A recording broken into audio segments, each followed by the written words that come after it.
What is SCP-041, the Thought Broadcasting Patient? SCP-041 is a male human in a persistent vegetative state who transmits the thoughts of himself and others in a 10-meter radius as semi-audible, word-based speech. Due to irreversible damage to his central nervous system, he requires life support in order to survive. As such, he is kept in a hospital at Bioresearch Area 12.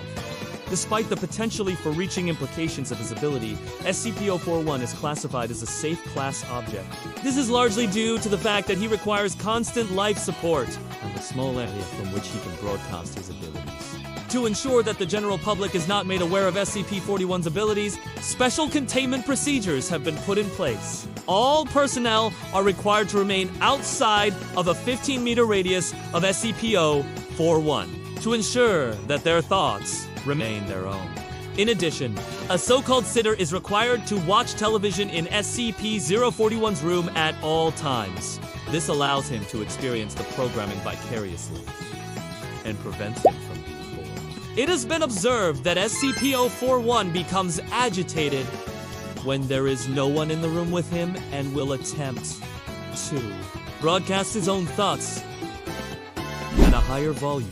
This can be extremely disturbing to any personnel who may hear him and is distressing to SCP-041.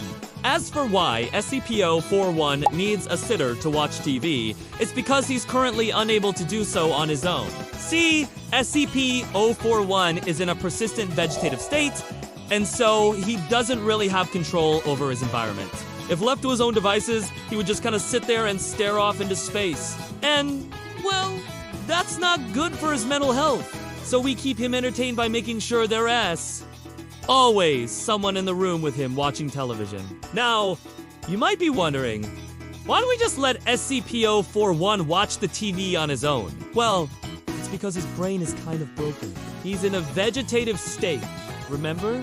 So even though he might be able to physically watch television if left alone, he wouldn't be able to enjoy it or really understand what he's seeing. He needs someone to help him process what he's seeing and to talk to him about it. That's why the sitter is there, to help him have a more normal life and to make sure he doesn't get too bored.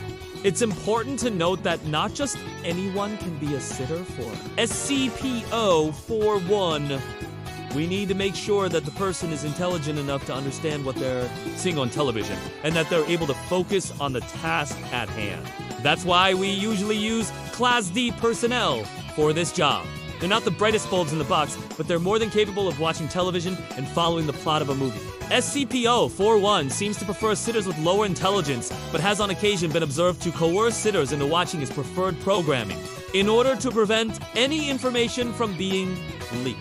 All personnel are briefed on the nature of SCP-41's abilities and the importance of secrecy. Anyone who comes into contact with SCP-041 is required to sign a non-disclosure agreement, and they are monitored closely for any signs of memory loss or other cognitive issues that could be caused by SCP-041's abilities. That's all for now. If you liked this video, comment below, like and subscribe for more videos. And remember, stay curious.